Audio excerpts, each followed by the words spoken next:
2번 문제로 가자. 2번 문제. 가나의 관점에서 다를 평가하고 라를 바탕으로 마의 사례를 각각 설명하시오. 자, 그럼 보면 첫 번째가 뭐냐면 일단 가제시문, 나제시문을 읽으면서 관점을 파악해야 되고 다에 나타난 내용을 가나를 가지고 평가하는 거. 두 번째 반점 찍었으니까 라를 바탕으로 마의 사례를 각각이라 했으니까 두 가지가 나오겠지. 그래서 600자 쓰는 거야. 일단 가 한번 볼게. 가의 내용이 뭔가? 하이에크는 시장의 자생적 질서를 위협하거나 부정하는 모든 이념을 인류를 노예의 길로 이끄는 악이라고 보았다. 자, 자생적 질서를 위협하거나 부정하는 모든 이념을 노예의 길로 가는 악이라고 규정했어. 자생적 질서가 뭐야? 아, 여기 시장 나왔네. 시장에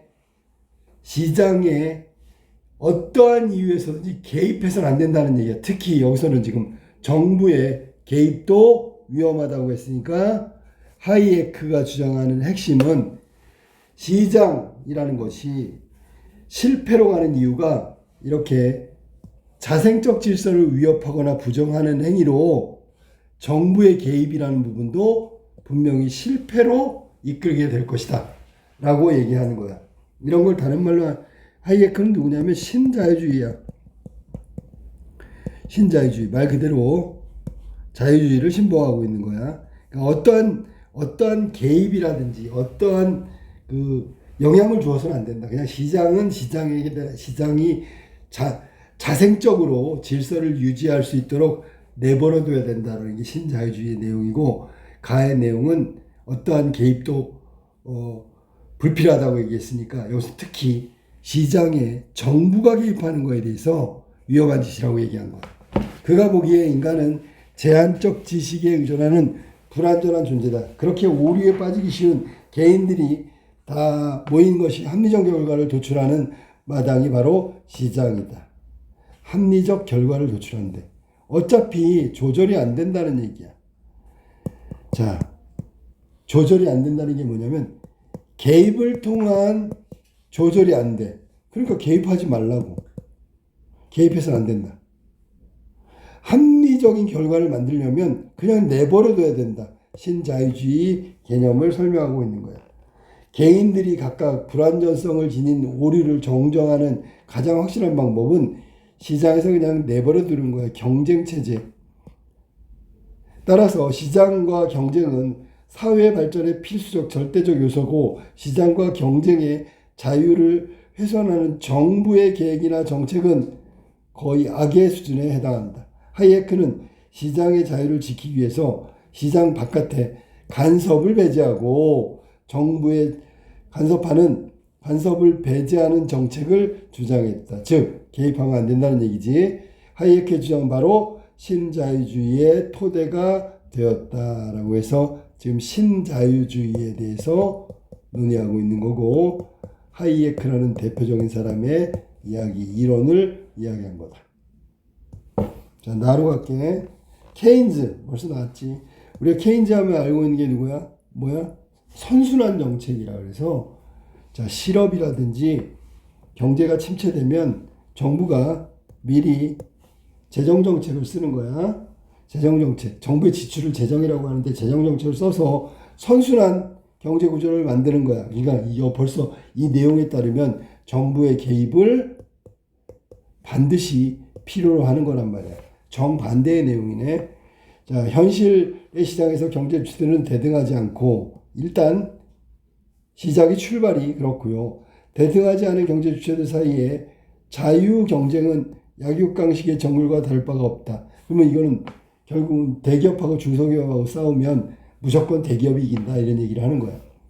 케인즈는 이 점을 이렇게 간명하게 요약했다.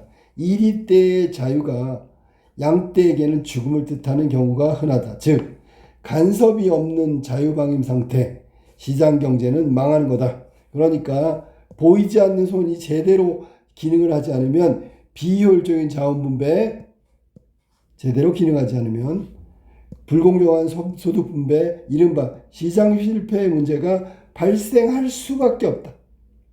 케인즈는 이와 같은 문제를 해결하고자 개인이 실질적으로 자유를 누릴 수 있도록 국가가 능동적으로 개입해야 한다. 아예 나와버렸지, 그지?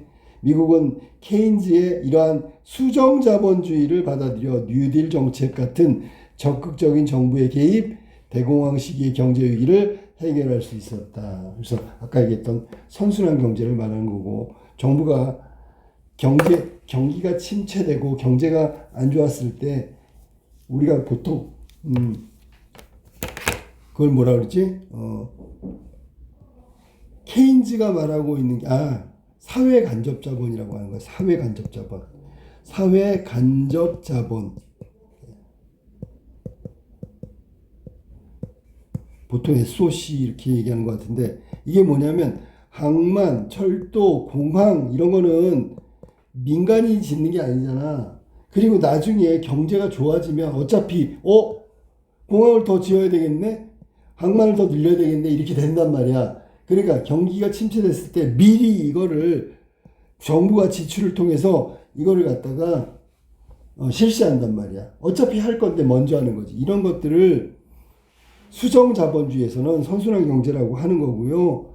정부의 적극적인 역할, 정부의 적극적인 개입이 필요하다고 하는 수정자본주의, 케인즈 이론을 지금 얘기하고 있는 거예요. 그러니까 둘은 사실은 정반대. 정부의 개입이라는 측면에서 본다면 신자유주의에서는 절대로 있어서는 안 되는 거고, 다 망쳐놓는 거야. 실패로 가는 게 너무나 당연해. 근데 수정자본주의에서는 선순환 경제의 의미를 살려서 정부가 적극적으로 개입해야지 어떤 시장에서의 공정한 경쟁이 이루어질 수 있다. 아까 얘기했던 대기업과 중소기업처럼 걔네들이 그냥 대등한 위치가 아닌데 대등한 경쟁을 하면 당연히 대기업이 이길 수밖에 없지. 그럴 때는 뭐 대기업에 페널티를 준다든지 중소기업에 메리트를 준다든지, 그래서 공정한 경쟁으로 이끌어야 되는 게 그 심판자 역할을 하는 게 정부라는 얘기야. 국가라는 얘기. 그 얘기하고 있는 거야. 자, 그럼 다로 한번 가볼까? 다의 내용 봅시다.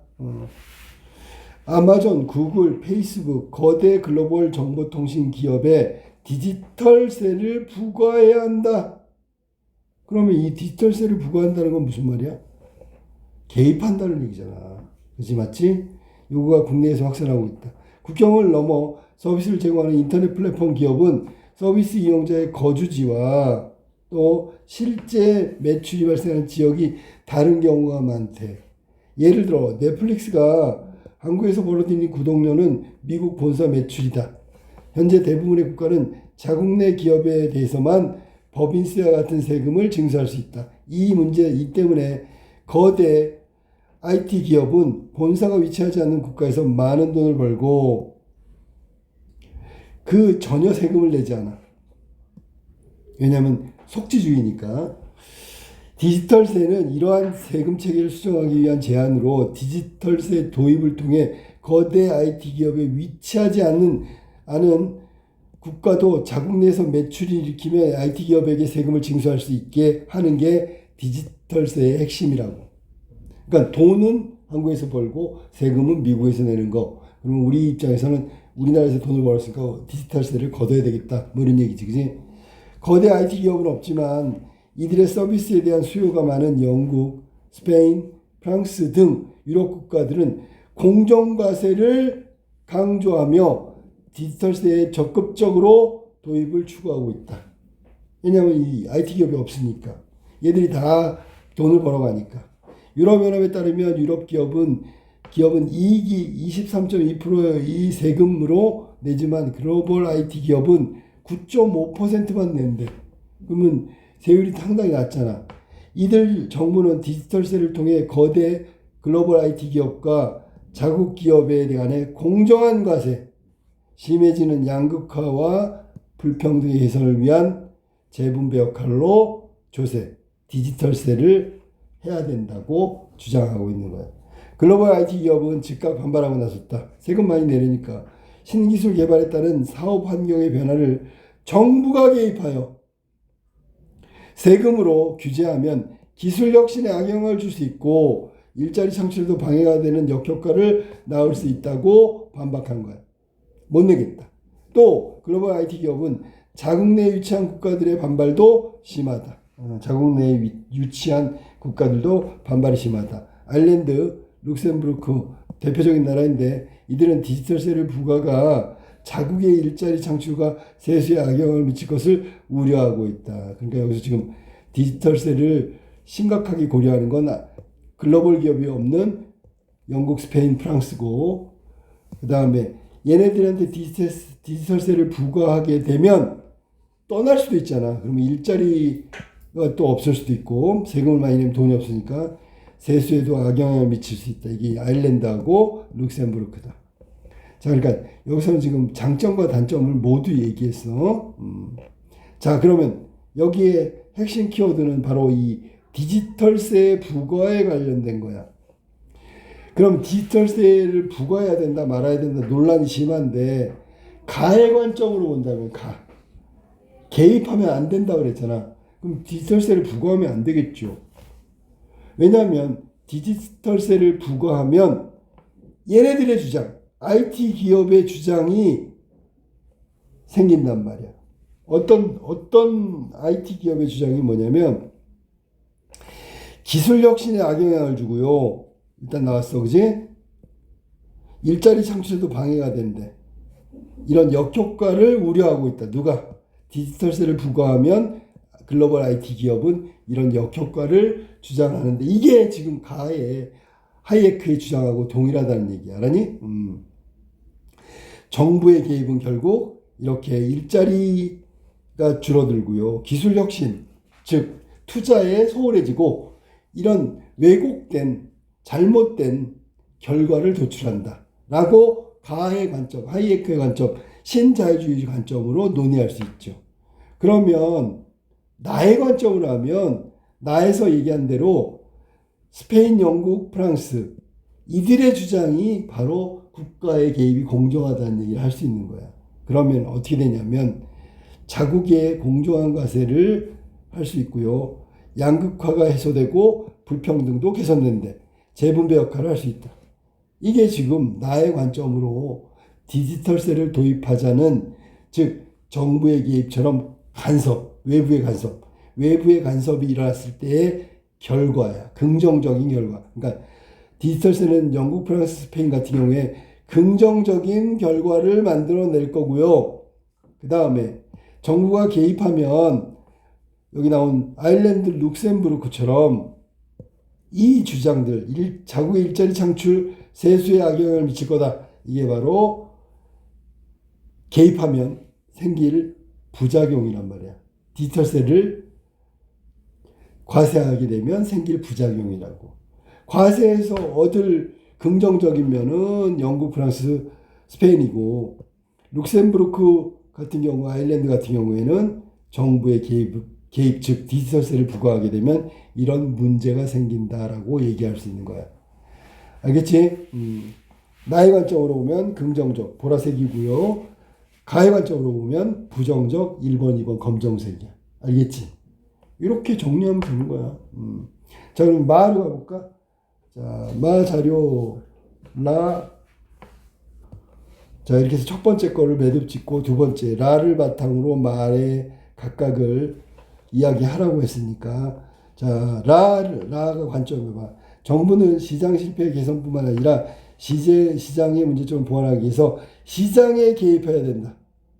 자, 케인즈의 순수정 자본주의하고 비슷하지, 그지? 정부의 개입을 이야기한단 말이야. 만약에 시장이 실패했어. 그러면 이거를 제대로 살리기 위해서 정부가 개입해야 된대. 그 다음에 시장에 여러 가지 문제점이 있어. 그럼 이걸 보완하기 위해서 정부가 개입해야 된대. 정부의 개입 이유를 두 가지 얘기했어. 그러나 정부의 개입이 이 문제를 충분히 해결하지 못해. 자, 정부의 개입이 해결책을 봤는데 해결하지 못해. 그러면 오히려 악화돼. 이걸 정부의 실패라고 한다. 그러면 정부의 실패라는 용어는 정부의 개입으로 인한 시장 실패를 의미하는 거지, 그지? 한마디로 얘기하면 정부의 실패다. 개입하지 말아야 되는데 개입해서 시장 질서가 무너졌다. 자, 정부의 실패 원인은 다양하다. 무엇보다도 무엇보다 정부도 다른 경제들 주체처럼 정보가 불안전하다고 할 수 있다. 우리가 개인과 기업과 정부와 외국과 이게 경제 주체야. 네 가지. 응? 그러면 얘는 경제 주체니까 각각 주체인데 누가 누구를 관리한다? 뭐 이거는 좀 불안전하다고 볼 수 있겠지. 날로 복잡하고 다양해지는 현대사회에서 정부도 정보의 제약에 직면할 수밖에 없어. 그러니까 불확실하다는 얘기지. 또한 미래에 대한 불확실 때문에 이건 아무도 몰라. 잘못된 예측을 기반으로 한 정책을 결정했다면 100점 100패고 집행하면은 완전히 망하는 거지. 그 결과 최선의 대안을 수립하는데 실패하여 정부 실패가 발생한다. 그럼 여기서 지금 얘기하고 싶은 거는 정부 실패에 관한 거죠. 자, 둘째, 유권자들은 정부의 사업에 발생하는 사회적 비용과 편익에 대해서 잘 알지 못하는 경우가 있을 거고, 사회적 편익, 이것은 사회적 이익을 말하는 거야. 큰 사업에 반대하고, 그러니까 여기서 지금 비용이 들어가고요. 편익이 들어가죠. 그러면 비용이 많이 들어가면 반대하겠죠. 그다음 편익이 많이 생기면 찬성하겠지. 근데 편익이 많이 생길 거라는 건 미래의 일이잖아. 예측 못하죠. 자, 그래서 반대로 사회적 비용이 큰 사업을 지지할 수 있다. 반대로 사회적 비용이 큰 사업을 지지할 수도 있어. 왜? 이때는 왜지? 이건 편익이 높으니까 비용보다. 이럴 경우 정부는 유권자들을 지지하는 사업을 할 수밖에 없으며 정부의 실패가 발생할 우려도 있다. 그래서 결국은 뭐냐면 정부는 불안정하다. 정부 사업은 미래의 결과가 나오는데 아무도 예측할 수가 없다. 비용과 편익을 따져봤을 때 비용이 상대적으로 많이 들어가면 당연히 유권자들은 반대하겠죠. 그 다음에 비용보다 편익이 많을 거라고 예상하는데 이 예상도 사실은 확실한 예측이 아니라는 거야. 어쨌거나 유권자들이 원하면 사업을 할 수밖에 없는 게 정부의 위치란 말이야. 그러면 저 상태로 그냥 했다가는 정부의 실패가 반드시 나오겠죠. 자, 셋째, 정부는 모든 정책에 상반된 이해를 가진 집단이 있기 마련이야. 찬성이 있으면 반대가 있고요. 따라서 정책 결정의 경제 원리에 따라 합리적으로 이루어지지 못하고 이해 집단의 압력과 정책 타협을 통해서 이루어지기도 한다. 그러니까 지금 눈치를 보는 거잖아. 그럴 경우 정책의 당초 취지가 변질되어 국가 전체로 볼 때는 효율이 떨어뜨리는 결과를 가져와 정부의 실패가 발생한다. 그래서 정부의 실패 세 가지를 얘기하는 거죠. 그 다음에 도의회 정책이 경직돼 있다. 그때그때 대처하지 못한다. 짧게 보고 정책을 수립하고 집행한다. 관료 조직의 문제, 이들은 실제로 자신들에게 피해가 없기 때문에 이기적이죠. 이기적인 행동을 취할 수밖에 없는 거고, 관료 집단의 이기주의도 마찬가지고, 이런 것들 때문에 정부 실패가 일어난다고 얘기한 거야. 그래서 정부 실패의 원인을 이렇게 7가지로 나열하고 있다. 됐죠? 정부 실패. 첫 번째가 뭐였지? 다시 한번 볼까? 정부 실패. 첫 번째, 정보가 불안정하다. 그러니까 정부 자체가 불안정하다. 자, 그러니까 제대로 예측하지 못하고 집행을 하게 되는 거고, 그 다음에 정부 실패의 둘째는 사회적 비용과 편익에 대해서 잘 알지 못하는데 유권자의 눈치를 볼 수밖에 없어. 그러니까 정부 실패가 나올 수밖에 없다. 자, 합리적으로 하면 뭐야? 비용과 편익을 잘 따져봐가지고 예측을 잘하고 계획적으로 해야 되는데 계획을 실현하려고 봤더니 유권자들이 눈치를 자꾸 주네? 그럼 거기에 따라갈 수밖에 없다는 거지. 세 번째, 상반된 이해관계 집단들이 얽혀 있는 거야. 그러니까 원래 취지하고는 다르게 정책이 집행되거나 유지되지 못하고 타협하고 이렇게 정책이 다른 방향으로 갈 수 있다. 네 번째는 경직성, 한번 정한 거 바꾸지 않는 거, 근시안적, 너무 짧게 보고 댐을 만드는 거, 이런 거야. 관료 조직들 자체에 문제가 있다. 자, 그럼 이게 정부 실패의 7가지 이유를 얘기했는데, 그럼 가하고 이제 라를 바탕으로 마의 자료일 하면 뭐야? 정부는 2007년도부터 현재까지 전국의 고속도로 노선 개발에 15조 958억 원을 사용했대. 그러나 개통된 고속도로의 실제 통행량은 노선 개발에 근거가 된 예상 통행량보다 훨씬 적은 것으로 나타났어. 그럼 이거 지금 실패잖아. 돈은 돈대로 썼는데 정부가 예측한 대로 결과가 나오지 않았으니까 일단 정부의 시장 실패를 말하는 거야. 통행량에 대한 잘못된 예측, 비효율적인 재정 투자, 국민의 혈세 낭비하는 결과로 나타났다. 자, 그러면 정부 실패 중에서 여기는 뭐야? 예측을 잘못했다는 거잖아. 그지? 예측의 실패가 예측의 오류라고 할게. 예측의 오류가 결국 정부 실패로 이어진 것을 말한 거지. 그지? 자, 그러면 얘를 갖다 평가하려면 왜 예측을 실패했을까? 자, 첫 번째, 정부가 예측을 실패한 첫 번째 이유는 제시문 갖고 하는 거야. 라의 첫 번째, 정보에 제약이 있었다. 정부도 완벽한 정보가 없었다는 거야. 두 번째, 정보를 예측했지만 시간이 가니까 달라져. 미래의 불확실성. 이것 때문에 정부 실패가 나온 거야. 맞지? 그지? 잘못된 예측을 할 수도 있지만 예측을 잘했는데 미래의 상황이 달라져서 정부의 예측이 다 틀릴 수도 있어. 처음부터 틀릴 수도 있고 잘했는데 미래 상황이 달라져서 틀릴 수도 있고요. 그래서 결론적으로 정부 실패라는 결과를 가져온 거야. 자, 두 번째 자료 2. 대기 오염을 줄이기 위해서 캘리포니아 정부는 여기서는 캘리포니아 정부야. 배기가스 제로법을 만들고 자동차 회사가 의무적으로 무공해 자동차를 생산 판매하도록 규제했어. 정부의 개입이지, 그치? 시장 개입. 자, 무공해 자동차를 생산 판매. 배기가스 제로법. 이에 지사는 상용 전기 자동차를 양산했고 소비자의 호응도 좋았어. 하지만 정부 실패. 전기 자동차의 등장의 위협을 느낀 자동차 회사와 석유 회사들은, 여기서 이 자동차 회사는 일반 화석연료 자동차 회사를 말하는 거지, 정부를 끈질기게 압력을 가했고, 와, 압력 위에서 나온 걸 딱 떠올라야 되는데, 배기가스 제로법은 폐기됐어. 아주 좋은 취지의 정부 정책이었는데 폐기됐단 말이야. 그럼 위에 보면 배기가스 제로법이 폐기된 상황까지 간 건 뭐냐면 캘리포니아 정부, 주정부가 실패한 거야. 그러면 여기에 나와 있는 내용을 따진다면 화석연료, 즉 전기자동차의 등장을 위협을 느낀 자동차 회사, 석유 회사, 얘네들은 정치적 압력을 행사하는 이익 집단이잖아. 이익 집단. 이익 집단의 개입이 결국 정부의 정책을 실패로 만들었단 말이야. 이해 집단과 이익 집단. 이해 집단이라는 건 뭐야? 전기 자동차가 나오면 돈을 못 벌어. 그건 자동차 회사. 이익 집단.